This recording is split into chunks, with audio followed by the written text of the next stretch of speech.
Hi everyone, thanks for sticking around. Bit of a change in tack now, talking about life after cancer. So, how do I feel normal again after cancer? That's a question that I hear quite a lot. And that's because after treatment, you can feel like quite a different person from the one who started. So you might have low energy, you might have fatigue, you might have gained weight, or you might have lost it. You might have memory issues, poor sleep, menopausal symptoms.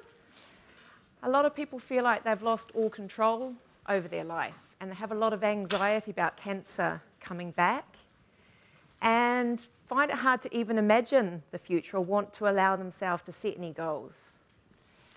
Also, people might feel a bit under pressure from friends and family about getting back to normal now, and not feeling that they really understand what it is that they're going through.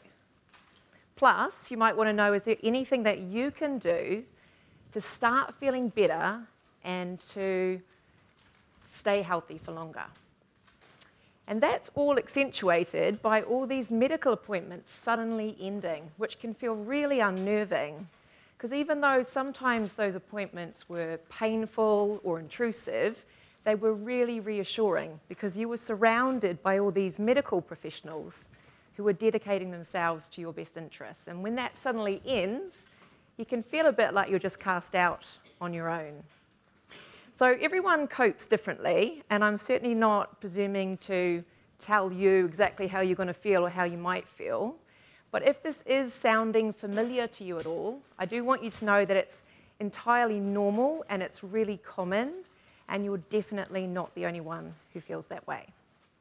So I'm going to talk today about what I call Life 2.0, which is life after cancer treatment. And we're hearing now with all this amazing research how that's happening more and more for more and more people. And about the things that you can take control over that will help your body to start healing and recovering, and that science shows will also reduce your chances of recurrence and allow you to start to feel better. Excuse my notes, I'm going to forget everything.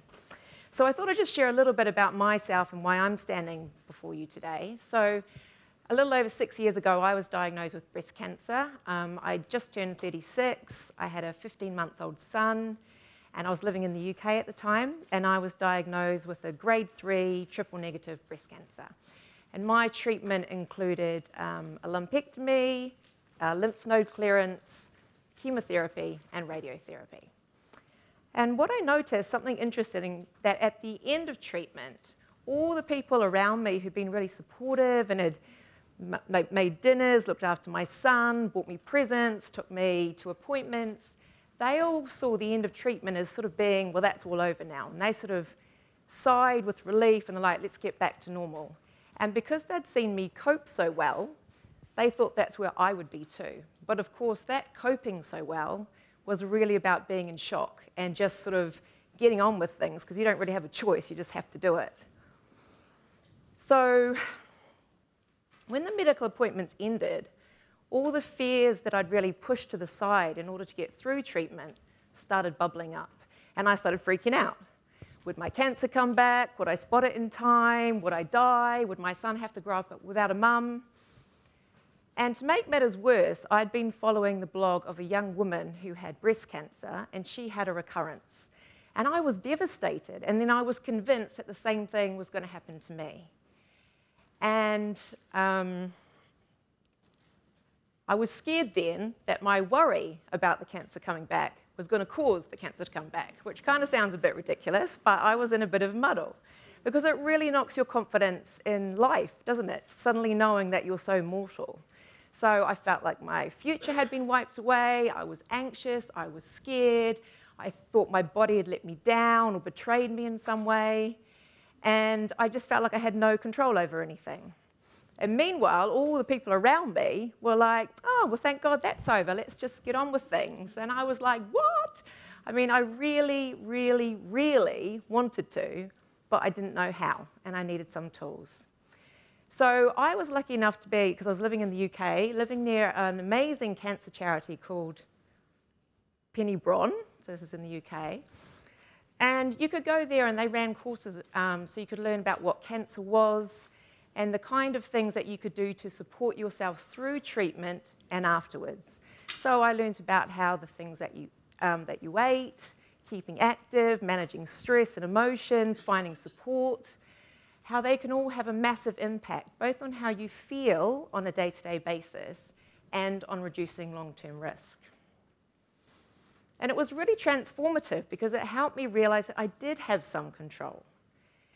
And when I understood that the fears I was having were normal and that there were daily actions that I could take that would be improving my health, it allowed me to start rediscovering trust in my body again, and I guess you could say in life again. And, you know, understanding that you can't control everything, but there are things that you can do that have an influence over your health and how you feel. And when I returned to New Zealand, I realized that there wasn't the same support available here for people who finished cancer treatment that I'd been able to access. And I was really inspired to want to be able to offer that to other people because I'd found it so beneficial. So I retrained as a health and wellness coach. I'm an MBSR mindfulness teacher, and I also have a psychology degree. I brought all those things together, and I work with people one-to-one, and I've also developed a group course called Life 2.0, which specifically helps people moving forward after they're finishing cancer treatment, which is why I'm here today, to share some of that knowledge and experience with you. So let's talk about reducing your risk and helping your body to heal then. So we know that early detection of cancer is hugely important. So it's really clear that we need to be going to all our screenings, going to the appointments, following the guidance of our medical team about treatments. But there are things that we can do in addition to these sorts of things. Now, I've only got limited time, so I'm just going to touch on a couple of those. Now, we all know that healthy diet is really important to many areas of our health. And in particular, a mostly plant-based diet made up of whole foods and fewer processed foods is known to be beneficial. In particular, vegetables and fruits, and we heard from Professor Visers about vitamin C in that earlier. We know that they have antioxidant, anti-cancer properties, which can be beneficial to us. And though the research on nutrition and cancer is still quite limited at the moment, it's thought that diet may play a part in up to as many as 35% of all cancers.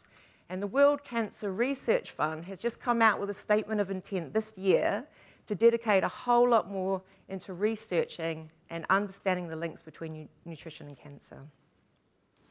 Now, there's a 2017 systematic review of over 83 studies, which included more than 2 million people, that found that a high intake of vegetables, fruits, and whole grains was associated with a lower risk of cancer mortality. And a 2016 systematic review of over 117 studies, which included more than 200,000 cancer survivors, found that that same diet was associated with a lower risk of dying from any cause, and that the typical Western diet, which is that diet high in processed foods, high in fast foods, you know, those calorie-high foods that we tend to overeat, high in intakes of red meat, that was associated with an increased risk of dying from any cause.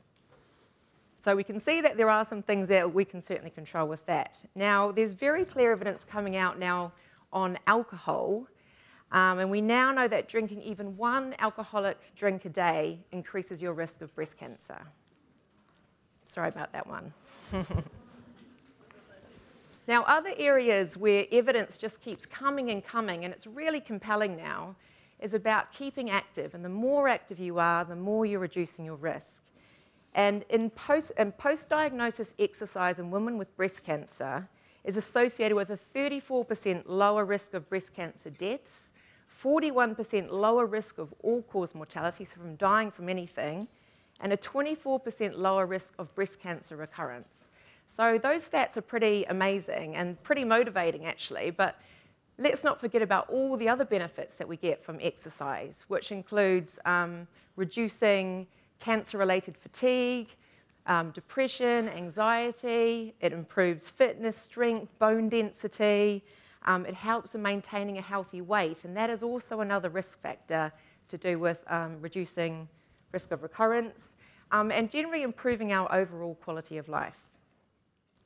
And studies are showing that if you bring both of these things together, so if you have a nutritious diet and you exercise, that the benefits are even greater. So there's a cumulative effect going on there. And here's just one study that was on women who were treated for breast cancer, who also ate a healthy diet, did lots of exercise, and they had a 50% reduction in probability of dying from any cause over the 10-year study period. Now, another major lifestyle area that we have influence over is stress. And there's a lot of evidence that the physiological response in our body that comes when we're stressed can really impair our immune system and slow our immune system down. And if in a state of chronic stress, day after day after day, there's some evidence that these stress mechanisms can impair the immune system, and they might encourage an environment where cancer may grow and spread. And I just wanted to touch on the immune system because it's a really important thing, and it's one of our body's most sophisticated natural defenses against cancer. And it has something pretty special up its sleeve in the form of natural killer cells. Now, I like to imagine the natural killer cells to be the very hot elite forces of our immune system, so our own Navy SEALs or SAS in our body. And their job is to patrol the body in search of bacteria and viruses and these early mutations that happen in cells which can go on and lead to cancer and to destroy them. So it's really important to have these guys working hard in your body. And who wouldn't? So these natural killer cells can be activated or deactivated by chemicals that we produce in our body. For example, when you exercise, you release endorphins, and these are known to be powerful immune enhancers, so that gets these guys activated. When we're stressed and we release adrenaline and cortisol, those are known to be powerful immune suppressants, so that stands these guys down.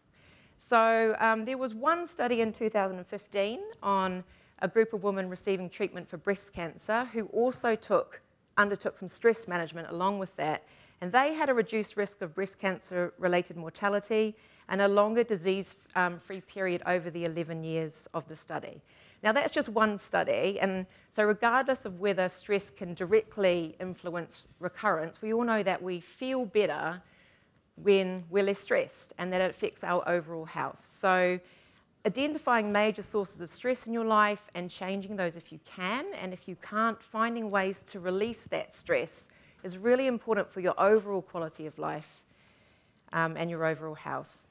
Now, one stress management technique that is available is mindfulness-based stress reduction, or MBSR. Now, full disclosure, I am an MBSR teacher, which is probably why I've picked this one out, but that's because it was so useful to me in my own recovery, and also because of the amazing research that's out there around the benefits.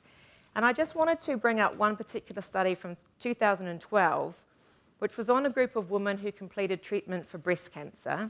So after they finished, they did this 8-week MBSR course, and they found that it improved anxiety, depression, fear, general mood, well-being. And there's nothing really surprising in that because this research constantly comes out about MBSR. But something that was interesting was that it had a beneficial effect on the immune system and significant improvements in menopausal symptoms that are often associated with breast cancer treatment. So that's, hot flashes, vaginal dryness, loss of libido. And the authors were really clear that there needs to be further research on this. But it's really interesting because if there's a way that we can reduce the side effects from these ongoing hormonal treatments, then we might support and encourage women to stay on them for longer. And we definitely know that things like tamoxifen or what have you definitely do have a reduction in your cancer rate. So it's quite an important thing to look at there. So all this research is showing us that there are elements of this that we can control because we are the ones who decide what we eat, how much exercise we do, how we manage our stress. And just right off the bat, I want to be clear, I'm not in any way saying that if you do all those lifestyle things then you'll never get cancer again. But the research is indicating that our actions do make a difference and you're putting the odds in your favour. And as someone who's been through cancer, knowing that there's something that I can do to reduce that likelihood feels really good. And instead of feeling like a victim at the mercy of my own body, I feel like I can support my body in defending against cancer and also helping it heal and start to feel better again. Now, I just wanted to briefly touch on taking action, because that's really the most important part of all of this, because you can have all the knowledge in the world, but if you don't actually do anything with it, it's meaningless. And the flip side of suddenly becoming aware of the impact of your actions is thinking that you have to do everything and you have to do everything perfectly. And I just want to be clear that you don't. And in fact, that's a terrible idea, I think, in going around doing these things. So the biggest tip that I like to give with people starting to make changes is to start small. So don't try and do too much too quickly. Just pick one thing that you'd like to do, and even better if it's something that you might actually enjoy, and start there.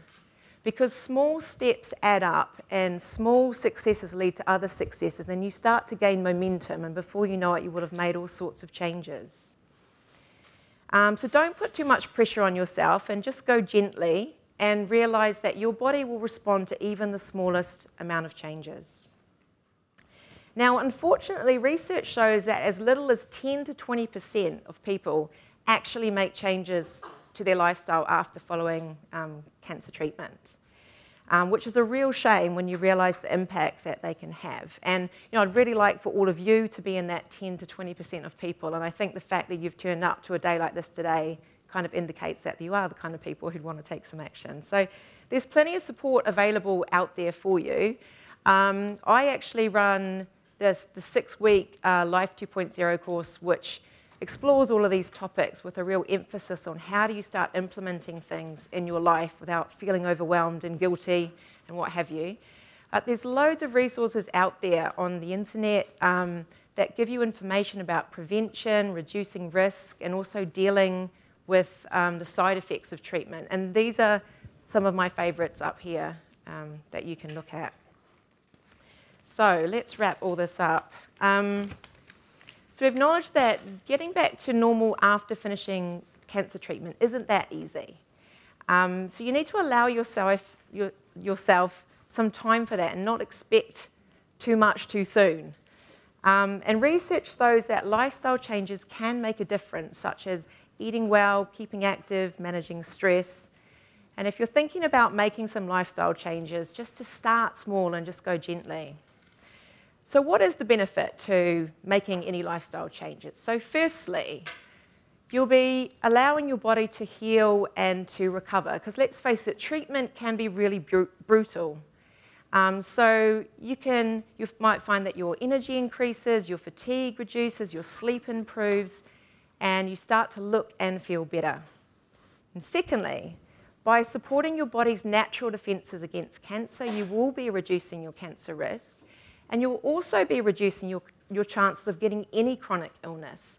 So that includes things like heart disease, diabetes, arthritis, osteoporosis, obesity, dementia. It's all the same lifestyle things underpinning all of them. So you can live at optimal levels of well-being for as long as possible.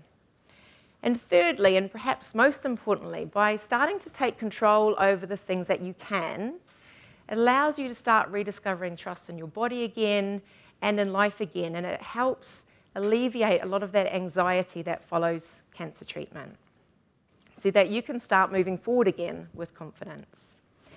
And I feel amazing now, like I think better than I did before I actually had cancer. And it's reassuring to me to know that I'm doing all that I can to reduce the likelihood of that happening again. And I know that there's no guarantees, but when I get those fears, which I still do, I can get out my list of actions and I can say, well, I'm doing this, this, and this, which science shows do have an impact, and that's all I can do. But knowing that I am doing all that I can do, and that's not perfectly or without mistakes, but consciously and with kindness to myself, it allows me to get out there and start doing what's important to me. And that's really the key to all of it, right? Because the benefit of having had cancer is that we now realize that we are really mortal and that we've got limited time here. Because most people spend their entire lives trying to ignore that fact. And avoiding death is not the point. living life whilst you've got one is. So knowing that you have some power over your life and then committing to taking some small action steps allows you to have this vehicle to get you around and have the energy to do stuff. It allows you to get out there and start enjoying your life whilst you've got one. So I asked the question, how do I feel normal again after cancer?